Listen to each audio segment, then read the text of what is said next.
নমস্কার বন্ধুরা, আবারও একটি নতুন ভিডিও নিয়ে আমি বৃষ্টি চলে এলাম আপনাদের মাঝে। তো আজকে সন্ধ্যের থেকে একটু বাইরে বেরোনো হয়েছিল, ঘি কিনতে গিয়েছিলাম, তারপরে বাড়ি এলাম। বাড়ি এসে মেয়েকে নিয়ে আবার বেরিয়েছিলাম, কারণ হচ্ছে মেয়ের স্কুলের জুতো কেনার ছিল, তাই একটু শ্রীলেদার্সে গিয়েছিলাম। ওখানে বাইক নিয়ে বেরোনোর কথা ছিল, কিন্তু পরে দেখছি বাইক নিয়ে না বেরিয়ে খুব ভালো হয়েছে, বিজেপির মিছিল বেরিয়েছে। তো যখন জুতো দেখছিলাম, দেখে মনে হলো ট্রলিগুলো দেখছিলাম, কারণ এদিক সেদিক গেলে ট্রলির প্রয়োজন হয়। জুতো কেনার কথা ছিল এক জোড়া, তো কিনতে আমার দরকার ছিল, শৌখিন না, প্রয়োজন ছিল, তাই কিনে নিয়ে এসেছি। তো বেরিয়ে মেয়ে বলছে যে ভুট্টা খাবে, তো ভুট্টার দোকানে দাঁড়ানো হলো, ভুট্টা কেনা হলো। আমাদের বাংলাদেশের ভুট্টাগুলো শক্ত শক্ত হয় বেশ, যখন পোড়ায় তখন হচ্ছে খই ফুটে যায়, কিন্তু এখানকার ভুট্টাগুলো হচ্ছে একদম নরম হয়। তো ওখান থেকে বেরিয়ে যখন আসছিলাম, মাটির কিছু জিনিস চোখে পড়লে এত সুন্দর লাগছিল না দেখতে। এটা হচ্ছে বারাসাতের করণীয়।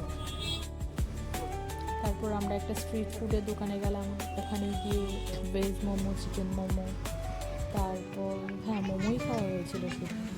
তারপর ওখান থেকে বেরিয়ে আমরা একটা ফুচকার দোকানে গেলাম, পাইনিয়ারের এখানে যে ফুচকা 10 টাকা 8টা ফুচকা দেয়, আগে 10 টাকা 10টা দিত, 10 টাকা 8টা ফুচকা দেয়।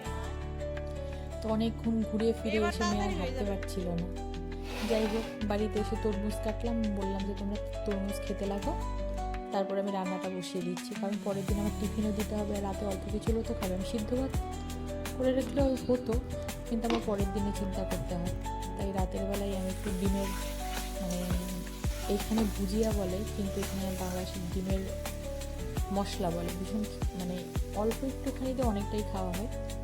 এখানে পেঁয়াজটা একটু বেশি লাগে। মাত্র 2টো ডিম দিয়ে পুরো 1 বাটি ভুজিয়া করেছি।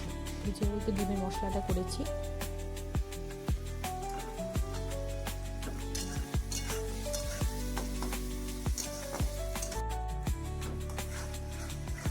একটু কষিয়ে নিতে হবে।